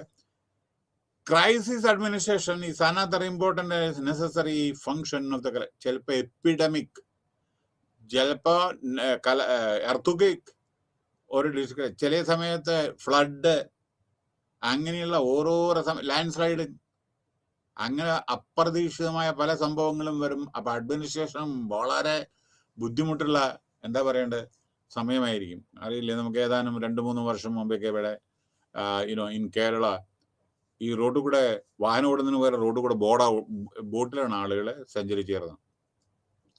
ഓക്കെ, കാരണം എന്താ വെച്ചാൽ റോഡ് മുഴുവൻ വെള്ളമാണ്, ഒരാൾക്ക് ഉയരത്തിൽ വെള്ളം വന്നിരുന്നത്, മനസ്സിലായി. അപ്പൊ ബോട്ടിലാണ് ആളുകൾ പോയിരുന്നത്. ഏതാ റോഡിന്റെ മീതെ, നമ്മുടെ നാഷണൽ ഹൈവേയുടെ മീതെ, മനസ്സിലായില്ലേ? അപ്പൊ ഇങ്ങനെയൊക്കെയുള്ള സംഭവങ്ങൾ. അപ്പൊ കലക്ടർ കിടന്നിട്ട് യഥാർത്ഥത്തിൽ കിടന്നിട്ട് വളരെയധികം കോർഡിനേറ്റ് ചെയ്യണം അദ്ദേഹത്തിന്. Okay, no rule of district collector way forward. അടുത്തത് എന്താണ് പറയുന്നത് വെച്ചാൽ, performance of a collector depends upon his own inclination. പക്ഷേ ഒരു കാര്യം, ഇങ്ങനെയൊക്കെ ആണെങ്കിലും ശരി, ഇത്രയധികം ബുദ്ധിമുട്ടുണ്ടെങ്കിലും ശരി, പക്ഷേ ചില കലക്ടർമാരെ വളരെ വളരെ ഔട്ട്സ്റ്റാൻഡിങ് പെർഫോമൻസ് ആണ് ചിലർ ചെയ്യുന്നത്. എന്ന ഓർമ്മപ്പെടുത്തുക, ജനങ്ങളിൽ കണ്ണിലുണ്ണിയായിട്ട് ചില കലക്ടർമാരുണ്ട്. അതുകൂടി മറക്കരുതേ. എല്ലാവരും, കാരണം ചിലത് അവര് പറഞ്ഞിട്ട് കാര്യമില്ല, ഈ ഓരോരോ രാഷ്ട്രീയം മറ്റേ ഇതൊക്കെ. പക്ഷെ ചില കളക്ടറെ ഒരു കൊല്ലം അവിടെ ഉള്ളൂ വെച്ചാൽ ആ ഒരു കൊല്ലം അവരുടെ അവിടുത്തെ പ്രസൻസ് അവർ കാണിക്കും. പിന്നെ ഇവിടെ ഒരു കാര്യം കൂടി പറയാണ്ട്, നോക്കൂ, കലക്ടറുടെ ചെയറില്, അതായത് നമ്മുടെ ചെയറില് ഒരാൾ ഇരുന്നു വെച്ചാൽ, അതായത് ഇപ്പൊ ഇത് കലക്ടറുടെ ചെയറാണ് അപ്പൊ ഞാൻ ഇരിക്കുന്നത് വിചാരിക്കുക. ഈ ചെയറിൽ ഇരിക്കുന്ന ആളായതുകൊണ്ട്, കലക്ടറുടെ ചെയറിൽ ഇരിക്കുന്ന ആളായതുകൊണ്ട് എന്നെ ബഹുമാനിക്കുന്നു. രണ്ട് വിധാണ്. ഈ ചെയറില് ഞാന് കലക്ടർ എന്ന പദവിയുടെ ചെയറിൽ ഇരിക്കൊണ്ട് എന്നെ ആദരിക്കുന്നു, ഇതൊന്ന്. രണ്ടാമത്തെ, ഞാൻ ഇരിക്കുന്നു അതുകൊണ്ട് ഈ ചെയറിനെ ബഹുമാനിക്കുന്നു. മനസ്സിലായോ? ഇതാണ് രണ്ട്. ഞാന് എന്നുള്ള ഒരാൾ ഈ ചെയറിൽ ഇരിക്കൊണ്ട് ഈ ചെയറിന് ആളുകൾ ബഹുമാനിക്കുന്നു. അങ്ങനെ പല ഇൻസിഡന്റും ഉണ്ട്, വേണമെന്നുണ്ടെങ്കിൽ പറഞ്ഞു തരാം. ഓക്കെ. പണ്ടത്തെ എഡ്യൂക്കേഷൻ മിനിസ്റ്റർ MC ചാഗ്ല പണ്ട് ജവഹർലാൽ നെഹ്റുവിനെ പറ്റി ഒരു ബുക്ക് എഴുതിയിട്ടുണ്ട്, അതിലുണ്ടത്. ബാക്കി വേണമെന്നുണ്ടെങ്കിൽ നിങ്ങൾ വായിച്ചോളൂ. ഞാൻ കാരണം ഇത്തരത്തിലുള്ള സന്ദർഭങ്ങൾ ഞാൻ പറയുന്നില്ല. അതായത് ആരാണ് നമ്മുടെ, take the example of president. ഇപ്പോഴത്തെ പ്രസിഡന്റിനെ പറ്റിയിട്ട് ഒന്നുമില്ല, വളരെ എല്ലാവരോടും ആദരവോടു കൂടി പറയാണ്. അബ്ദുൽ കലാം ഉണ്ടായിരുന്നല്ലോ പ്രസിഡന്റ്. ഈ സിംപ്ലിസിറ്റി, ഹൈ തിങ്കിങ്, അതായത് സിമ്പിൾ ലിവിങ്, ഹൈ തിങ്കിങ്. അപ്പോൾ അത് ചിലരെ ഇരിക്കുന്ന ആളുടെ ചിലതുണ്ട്, മറ്റുള്ളവർ മോശമാണെന്ന് ഞാൻ ഒരിക്കലും പറഞ്ഞിട്ടില്ലേ, അതാണ്. അപ്പൊ എന്താണെന്ന് വെച്ചാൽ ദ പെർഫോമൻസ് ഓഫ് കലക്ടർ. ഇവിടെയുണ്ട് എത്രയോ കലക്ടർമാര് വളരെ വളരെ ഔട്ട്സ്റ്റാൻഡിങ് പെർഫോമൻസ് ചെയ്ത കലക്ടേഴ്സ് ഉണ്ട്. അതായത് ജനങ്ങളുടെ സേവനം, അവരുടെ ബുദ്ധിമുട്ട് മനസ്സിലാക്കി എല്ലായിടത്തും അവർ എത്തി. എന്താണ് ഇതെന്ന് വെച്ചാൽ അവരോടൊപ്പം ഞാൻ കണ്ടിട്ടുണ്ട് ഒരു കലക്ടർ, ഒരു ജവാൻ മരിച്ച വീട്ടിൽ ചെന്നിട്ട്, അതായത് ഓർമ്മിക്കണം, അച്ഛനും അമ്മയ്ക്കും ഒരൊറ്റ മകനുള്ള, ആ മകനാണ് മരിച്ചത് നമ്മുടെ ജമ്മു കാശ്മീരിൽ. ആ ശവം വന്ന സമയത്ത് അച്ഛനും അമ്മയ്ക്കും ഒരൊറ്റ മകൻ, ആശ്രയം ആ മകൻ മാത്രം. അതും ആർമിയിലെ ജോയിൻ ചെയ്തിട്ട് വെറും 1.5 കൊല്ലം, 21, 22, 23 വയസ്സ് പിടിച്ചോളൂ, അല്ലെങ്കിൽ 24 വയസ്സ് പിടിച്ചോളൂ. പക്ഷേ ഈ അച്ഛനും അമ്മയും സംരക്ഷിക്കേണ്ട ആളാണ് അയാളുടെ ശവപ്പെട്ടിയാണ് വന്നത്. അത് പട്ടാളത്തിന്റെ ചിട്ടോടുകൂടി വളരെ ബഹുമാനപൂർവ്വം അവർ ഡൽഹിയിൽ നിന്ന് ഫ്ലൈറ്റിൽ വന്നിട്ട് ആ വീട്ടിൽ കൊണ്ടുവന്ന സമയത്ത് ഡിസ്ട്രിക്ട് കളക്ടർ അവിടെ ചെന്നിട്ട് ആ അമ്മയോടും അച്ഛനോടും ഇരുന്ന് ഒപ്പം കരയുന്ന ചില രംഗങ്ങളൊക്കെ. അങ്ങനെയുണ്ട് കളക്ടർമാർ, ജനങ്ങളോട് ഇഴുകിച്ചേർന്ന്. അവരൊക്കെ സെൻഡ് ഓഫ് ചെയ്യുമ്പോൾ ആളുകൾ കണ്ണീരോടെ എന്താ പറയണ്ടേ, സെൻഡ് ഓഫ് ചെയ്യുന്ന പല കാര്യങ്ങളുണ്ട്. കാരണം അത്ര ജനങ്ങളോട് സമ്പർക്കമുള്ള അതുമുണ്ട്. അപ്പൊ earlier the collector was incharge of land revenue. പണ്ട് കളക്ടർ ലാൻഡ് റവന്യൂലായിരുന്നു, പിന്നെ മെയിൻ്റനൻസ് ലോ ആൻഡ് ഓർഡർ ആയിരുന്നു, അങ്ങനെ റെഗുലേറ്ററി ഫംഗ്ഷനിലായിരുന്നു, അങ്ങനെ ആയിരുന്നു. പക്ഷേ ഇന്ന് ഇവരുടെ റോളിന് എല്ലാം മാറ്റങ്ങൾ വന്നിട്ടുണ്ട്. പോലീസ് അഡ്മിനിസ്ട്രേഷൻ മാറ്റങ്ങൾ വന്നിട്ടുണ്ട്, ഡിസ്ട്രിക്ട് അഡ്മിനിസ്ട്രേഷൻ മാറ്റങ്ങൾ വന്നിട്ടുണ്ട്. Collector appears to be kingpin of the district administration. അതായത് കളക്ടർ എന്ന് പറഞ്ഞത് kingpin number 1 Delhi, district അഡ്മിനിസ്ട്രേഷനിലെ അവിഭാജ്യ ഘടകമാണ് collector. Next unit 12 panchayat raj. ഇതിനെ പറ്റി കൂടുതൽ ഞാൻ പറയുന്നില്ല, ആൾറെഡി വന്നതാണ്. ബാക്കിയൊന്നും ഈ കവറപ്പ് ചെയ്യുക, കാരണം എന്താ വെച്ചാൽ ആൾറെഡി കുറേ പറയുന്നതാണത്. പിന്നെയും നിങ്ങളുടെ യൂണിറ്റ് ഉണ്ട്, പറയാനല്ലേ പറ്റൂ. Background of the panchayat Raj, introduction. 73rd constitution, അത് പഞ്ചായത്ത് രാജിനെ പറ്റിയാണ്. ഗ്രാമപഞ്ചായത്ത് ഇന്നലെ ഇതൊക്കെ പറഞ്ഞതാണ് ഇന്നലെ പിന്നെ. പക്ഷെ നിങ്ങളുടെ യൂണിറ്റ് ഉണ്ട്, പറഞ്ഞല്ലേ പറ്റും എനിക്ക്. പിന്നെ അഡ്മിനിസ്ട്രേറ്റീവ് സ്ട്രക്ചർ, ഫൈനാൻസ്, എവിടുന്ന് കിട്ടുന്നു കാശ്, appraisal. Introduction to panchayat raj was hailed as one of the, ഇത് ഇന്ത്യയുടെ ചരിത്രത്തിലെ വളരെ പ്രാധാന്യപ്പെട്ട ഒരു ഇതാണ് പഞ്ചായത്ത് രാജ്. നമ്മുടെ മഹാത്മാഗാന്ധി രാഷ്ട്രപിതാവ് ഇതിന്റെ സ്വപ്നമാണ് നമ്മുടെ India lies in villages. Village വികസിച്ചാലാണ് ഇന്ത്യ വികസിക്കൂ. It was also considered as a revolutionary step. നമ്മുടെ പണ്ടൊക്കെ ചെറിയൊരു കൊച്ചു ഡിപ്പാർട്ട്മെന്റ് ആയിരുന്നു ഈ പഞ്ചായത്ത് രാജ്. ഇപ്പൊ മിനിസ്ട്രി ഫുൾ പ്ലാജ്ഡ്. ഇപ്പൊ നമ്മുടെ സ്റ്റേറ്റിൽ നിന്ന് നോക്കൂ, എത്ര മുനിസിപ്പാലിറ്റി, എത്ര പഞ്ചായത്ത്, എത്ര 770 ചിലയിടത്ത് ആയിരക്കണക്കിലാണ്. പിന്നെ നമ്മുടെ ഗ്രാമപഞ്ചായത്ത് ആയിരക്കണക്കിന്. അപ്പോൾ ഇതൊക്കെ നോക്കുക എങ്ങനെ പക്ഷെ ജനങ്ങളുടെ സേവനമല്ലേ ഇവരൊക്കെ ചെയ്യുന്നത് ഓരോ കാര്യങ്ങൾ അല്ലേ. അവരുടെ എന്തെല്ലാം വേണം, കുട്ടികളുടെ മറ്റേത് സ്കൂള്, സാനിറ്ററി, ഇത് മറ്റ് വെൽഫെയർ മെഷേഴ്സ് ഒക്കെ പലതും ചെയ്യുന്നുണ്ട്. ഇത് panchayat Raj system, local self government പറഞ്ഞു. ഇതിപ്പോ ഞാൻ റിപ്പീറ്റ് ചെയ്യുന്നില്ല, കാരണം ഇതൊക്കെ പറഞ്ഞതാണ്. പഞ്ചായത്ത് രാജ് ഇൻവോൾവ് 3 ടയർ പറഞ്ഞു, ഗ്രാമപഞ്ചായത്ത്, പഞ്ചായത്ത് രാജ്, ജില്ലാ പരിഷത്ത് പറഞ്ഞു. പിന്നെ rural self government in the early ages, self governing institutions, nationalist ideology Mahatma Gandhi, directive principles of state policy. Okay, എന്താ ഈ സെൽഫ് ഗവേണിംഗ് പറഞ്ഞ എന്തായാലും അർത്ഥം? നമ്മുടെ മഹാത്മാഗാന്ധിനെ പറഞ്ഞ ജനങ്ങളുടെ കയ്യിൽ കൊടുക്കുക അധികാരം എന്ന്. അതായത് ഡെമോക്രസി. അതായത് നമ്മുടെ സെൽഫ് ഗവേണിംഗ്, അതായത് ജനങ്ങളല്ലേ നമ്മുടെ ഇപ്പൊ നോക്കൂ, ഗ്രാമസഭ, മറ്റേ ഇതൊക്കെ ഓരോന്ന് ജനങ്ങളാൽ തിരഞ്ഞെടുക്കപ്പെട്ട ആളുകളിൽ ഇതൊക്കെ ചെയ്യുന്നത് അല്ലേ. പിന്നെ directive principles of state policy പറഞ്ഞാൽ വെൽഫെയർ പോളിസി. അത് ഭരണഘടനാ പ്രകാരം ഒരു സ്റ്റേറ്റ് ചെയ്യേണ്ട കടമ. വെൽഫെയർ, ഈക്വൽ റിമ്യൂണറേഷൻ, അതേമാതിരി വേതന, അതായത് ആണും പെണ്ണും അവരുടെ വേജസിന് ഡിഫറൻസ് ഇല്ലാതെ, ഈക്വാലിറ്റി, പിന്നെ പ്രോപ്പർട്ടി ഉള്ളവനിൽ നിന്ന് ഇല്ലാത്തവന് കൊടുക്കുക, ഡയറക്റ്റീവ് പ്രിൻസിപ്പിൾസ്. പിന്നെ എല്ലാ ഓൾറൗണ്ട് ഇത് agricultural development, law and order enforcement, ഇതൊക്കെയാണ് വരുന്നത് ഡയറക്റ്റീവ് പ്രിൻസിപ്പിളില്. പിന്നെ ഇവിടെ ഒരു പ്രധാനപ്പെട്ട കാര്യം ഞാൻ പറയാത്തൊരു കാര്യം, ഭരണഘടന പ്രകാരം ഡയറക്റ്റീവ് പ്രിൻസിപ്പിൾസ് സ്റ്റേറ്റ് ഗവൺമെന്റ് പാലിക്കേണ്ട ചില കാര്യങ്ങളാണ്, പ്രിൻസിപ്പിൾസ് ആണ്. സ്റ്റേറ്റ് ഗവൺമെന്റ് പാലിക്കേണ്ട ചില കടമകളാണ് ഡയറക്റ്റീവ് പ്രിൻസിപ്പിൾസ് പറഞ്ഞിരിക്കുന്നത്, അതായത് ഭരണഘടനാ പ്രകാരം. ഇത് ഒരു സ്റ്റേറ്റ് ഇത് പാലിച്ചില്ല എങ്കിൽ സെൻട്രൽ ഗവൺമെന്റിന് കോടതിയിൽ പോകാൻ പറ്റില്ല. കർണാടക ഗവൺമെന്റോ അല്ലെങ്കിൽ ഉത്തർപ്രദേശ് ഗവൺമെന്റോ ഇത് പാലിച്ചില്ല എന്ന് പറഞ്ഞിട്ട് കോടതിയിൽ അപ്രോച്ച് ചെയ്യാൻ പാടില്ല. ഡയറക്റ്റീവ് പ്രിൻസിപ്പിൾ എന്ന്, കാരണം അത് ഒന്നാമത് ഇത് ഇംപ്ലിമെന്റ് ചെയ്യാതിരിക്കില്ല. എന്താ കാരണം അറിയോ? ഡയറക്റ്റീവ് പ്രിൻസിപ്പിൾ പറഞ്ഞാൽ ജനങ്ങളുടെ വെൽഫെയർ ആണ്. ജനങ്ങളുടെ വെൽഫെയർ എങ്ങനെ ഇംപ്ലിമെന്റ് ചെയ്യാതിരിക്കുക? സ്റ്റേറ്റ് എഡ്യൂക്കേഷൻ കൊടുക്കണം. എന്തായാലും എന്താ ഒരു റൂൾ എന്താ അറിയോ? 14 വയസ്സ് വരെ ഫ്രീ എഡ്യൂക്കേഷൻ ഏതെങ്കിലും സ്റ്റേറ്റ് പറയോ കൊടുക്കണ്ടെന്ന്? മനസ്സിലായോ? ഇറാഡിക്കേഷൻ ഓഫ് പോവർട്ടി ആരെങ്കിലും ഏതെങ്കിലും സ്റ്റേറ്റ് പറയോ വേണ്ടെന്ന്? 18 വയസ്സ് വരെ കഴിഞ്ഞ വോട്ടവകാശം ഏതെങ്കിലും സ്റ്റേറ്റ് പറയോ വേണ്ടെന്ന്? 18 വയസ്സിന് മുമ്പേ ആരെങ്കിലും ഒരു എംപ്ലോയ്മെന്റ് കൊടുക്കരുത് 18 വയസ്സിന് മുമ്പേ. കാരണം ഒരു ഫാക്ടറിയിൽ എൻട്രി ചെയ്യണം 18 വയസ്സ് വേണം. ആരെങ്കിലും അല്ലല്ല ഞാൻ 12 വയസ്സിൽ അല്ലെങ്കിൽ 14 വയസ്സിൽ ഞങ്ങൾ എടുക്കുമെന്ന് പറയാൻ പറ്റുമോ? കാരണം അതിന്റെ പിന്നിൽ കഥകളുണ്ട്. കാരണം 18 വയസ്സ് വരെ അവർ പഠിക്കേണ്ട സമയമാണ്. അത് കഴിഞ്ഞാൽ അവർക്ക് അവരുടെ ലൈഫ് പ്രൊലോങ് ചെയ്യുന്ന വിദ്യാഭ്യാസമാണ് അവർക്ക്. അവർ ഫിസിക്കൽ സ്റ്റാമിന വേണ്ടേ? 12 വയസ്സിലും 13 വയസ്സിലും പോയിട്ട് എന്താ ജോലി ചെയ്യുന്ന പോയിട്ട്? അപ്പൊ അതുകൊണ്ട് ഒരു 18 വയസ്സ്, അത് ഇത്തരത്തിലുള്ള ഓരോ കാര്യങ്ങളാണ്. പിന്നെ നമ്മുടെ പോവർട്ടി ഇറാഡിക്കേഷൻ ഞാൻ ആൾറെഡി പറഞ്ഞു. പിന്നെ ഡിസ്ട്രിബ്യൂഷൻ ഓഫ് വെൽത്ത്, ഉള്ളവനിൽ നിന്ന് ഇല്ലാത്തവനിലേക്ക്, അങ്ങനെ അതൊക്കെയാണ് പറയുന്നത്. പക്ഷെ എത്രത്തോളം സഫലമായിട്ട് ദൈവത്തിന് മാത്രമേ അറിയൂ. പിന്നെ കമ്മ്യൂണിറ്റി ഡെവലപ്മെന്റ് പ്രോഗ്രാം. എന്താ കമ്മ്യൂണിറ്റി ഡെവലപ്മെന്റ്?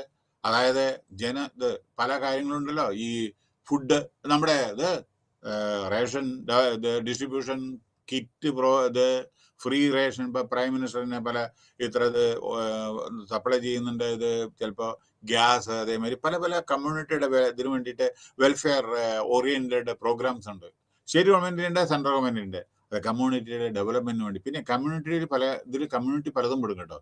SC ST അവർക്ക് വേറെ വിധത്തിൽ ചില ഡെവലപ്മെന്റൽ പ്രോഗ്രാംസ് ഉണ്ട്. അങ്ങനെ ഓരോരുത്തർക്കും ഓരോ വിധത്തിലുള്ളതുണ്ട്. പിന്നെ മൈനോറിറ്റി ഇതിന്റെ അത് അങ്ങനെയുണ്ട്.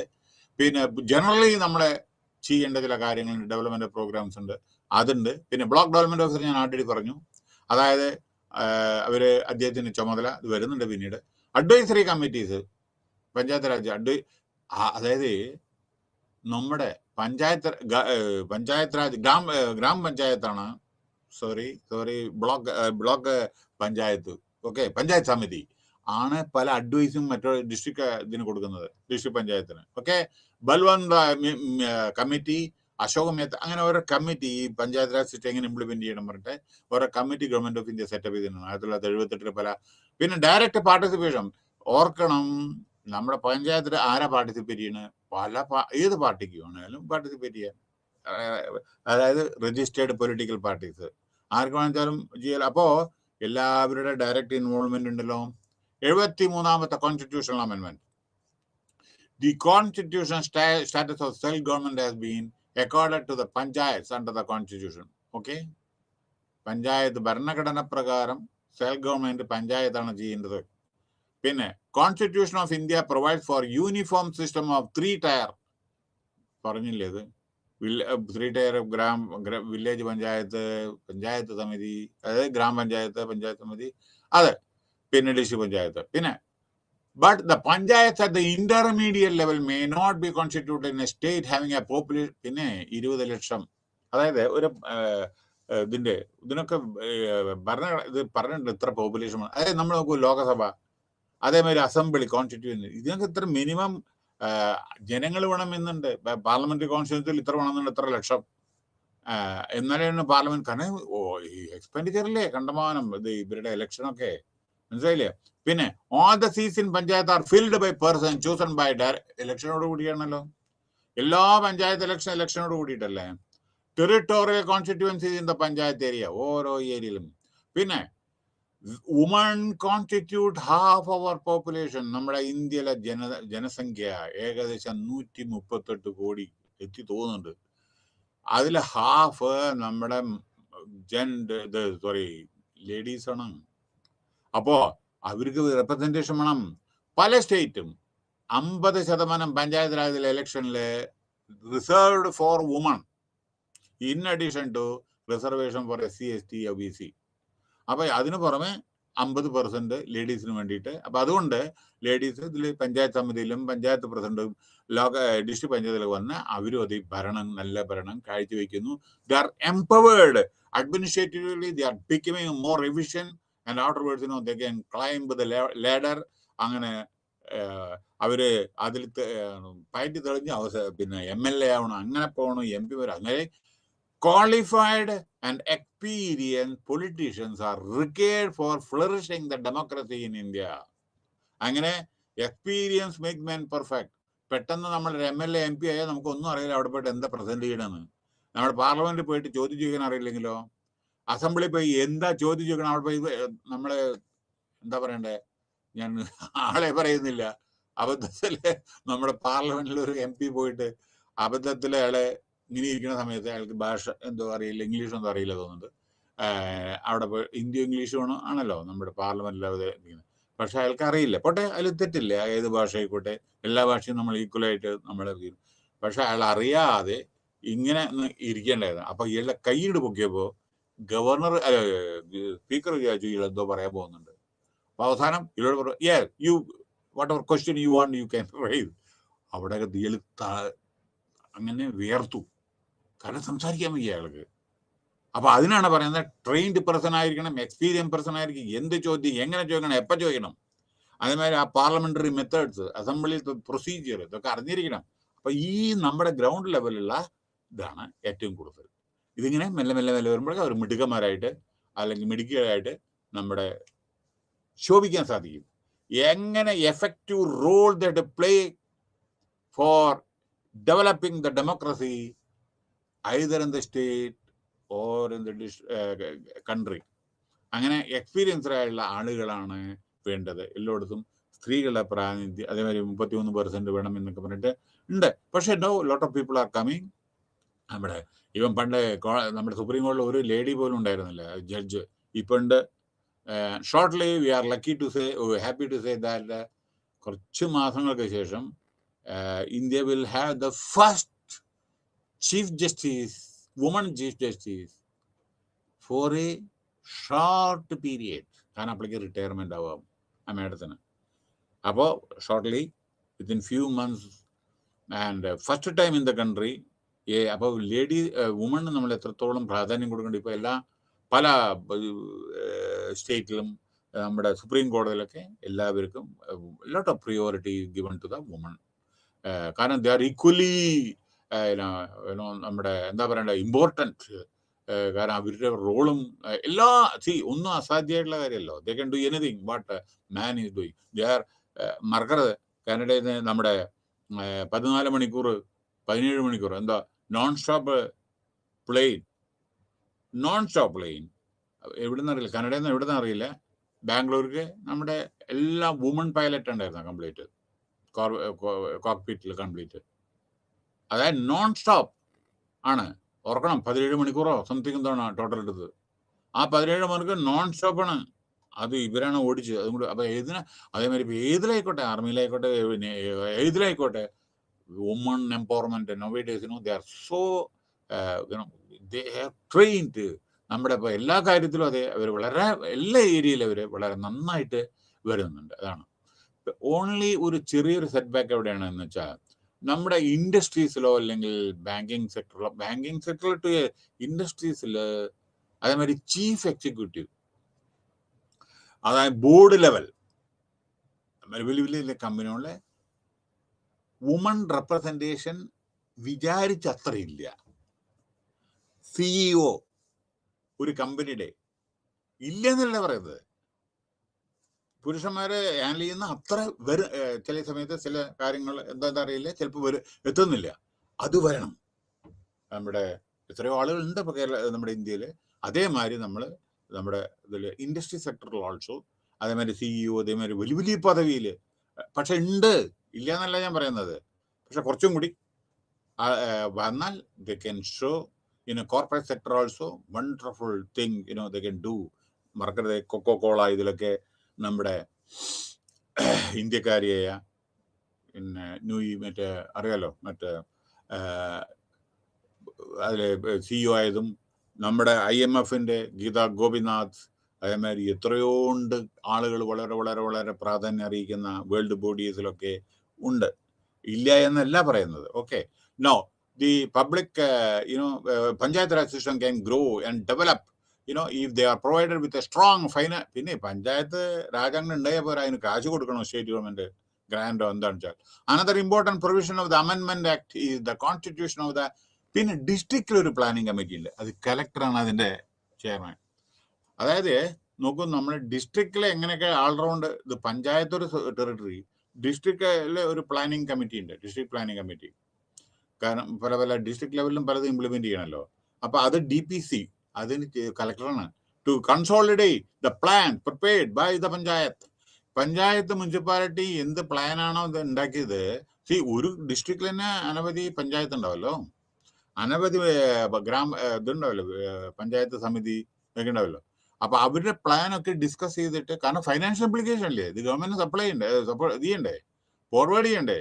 അപ്പോ അതിലെ പല കമ്മിറ്റിയിലും ഡിസ്ട്രിക്ട് കളക്ടറാണ് മെമ്പർ. അപ്പോൾ DPC ഡിസ്ട്രിക്ട് പ്ലാനിങ് കമ്മിറ്റിയിലും കളക്ടർ ഉണ്ട്.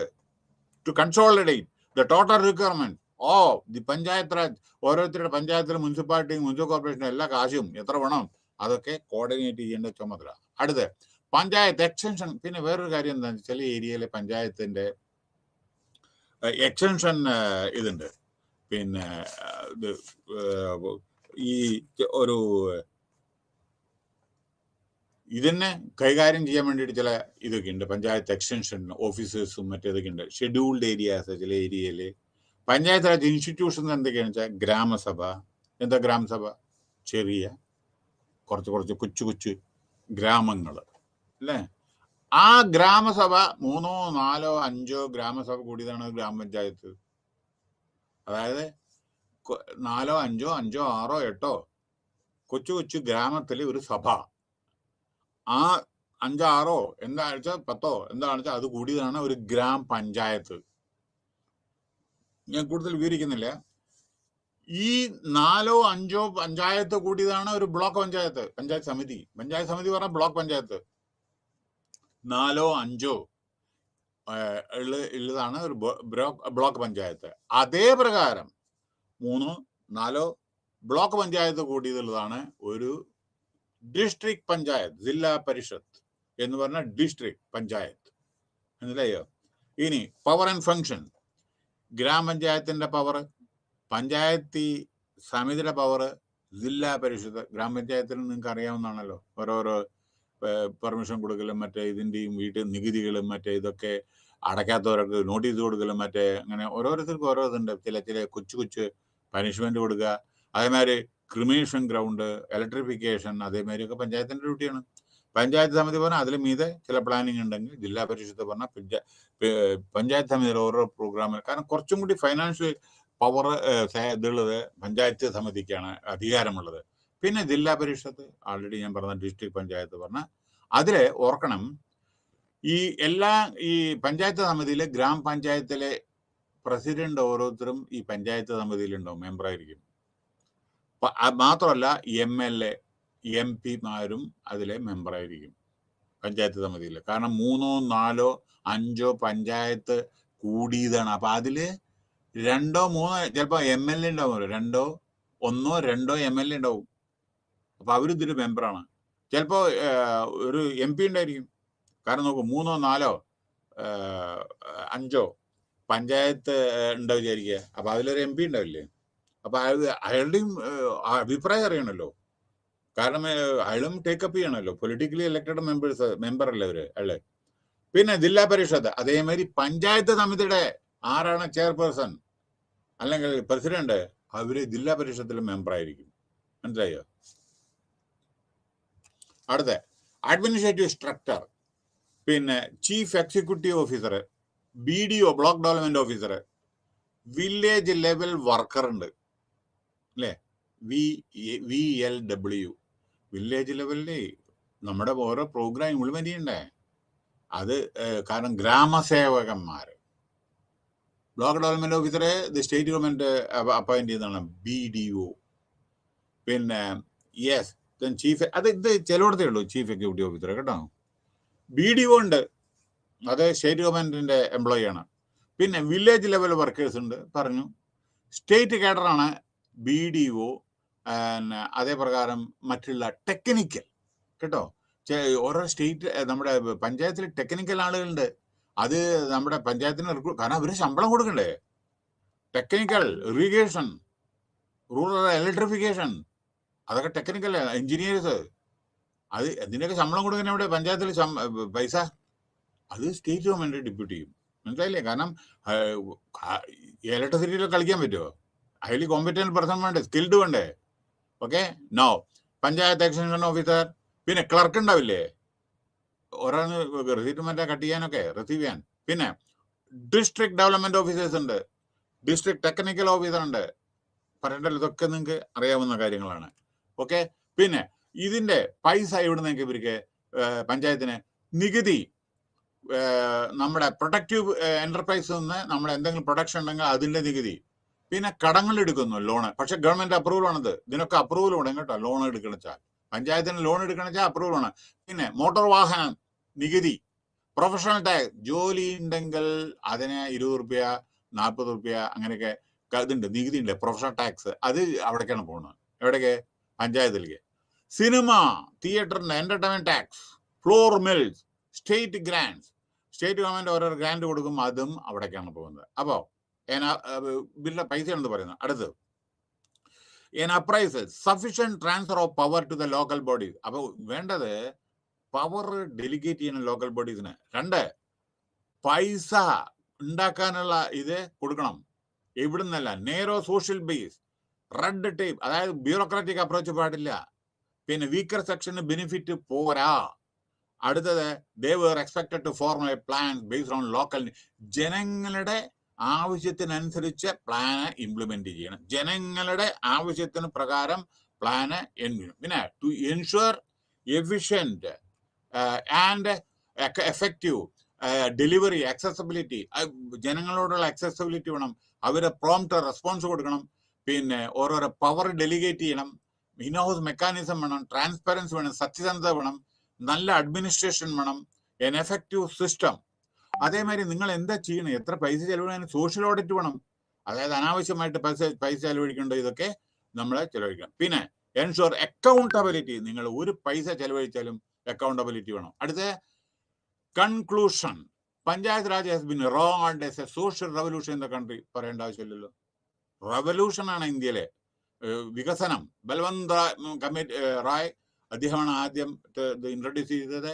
What is heartening to note that the strength in the democracy governance, grass root level ഡെമോക്രസിയാണ്. ഇതിന്നാണ് വളർന്നു വരുന്ന വലുത്. അടുത്ത proper devaluation of funds will be effect. ഏറ്റവും കൂടുതൽ പൈസ സ്റ്റേറ്റ് ഗവൺമെന്റിനും കൊടുക്കണം, സെൻട്രൽ ഗവൺമെന്റിന് പല ഫംഗ്ഷൻസും കൊടുക്കേണ്ടതായിട്ട് വരും, grand. The trust of state government on village panchayat, grama sabha, flexibility, ഇതൊക്കെ, അതുപോലെ യൂട്ടിലൈസേഷൻ ഓഫ് ഫണ്ട്സ്, ഇതിന് പഞ്ചായത്ത് മന്ത്രിയുണ്ട്, ഇതൊക്കെ പ്രോപ്പറായിട്ട് മോണിറ്റർ ചെയ്യണം. ഗ്രാമസഭ അതിനൊക്കെ കംപ്ലീറ്റ് ഗൈഡൻസ് കൊടുത്തേ പറ്റൂ. അങ്ങനെയാണ് ഓൾറൗണ്ട് ഡെവലപ്മെന്റ് ഇന്ത്യയിൽ നടക്കൂ. Thank you very much.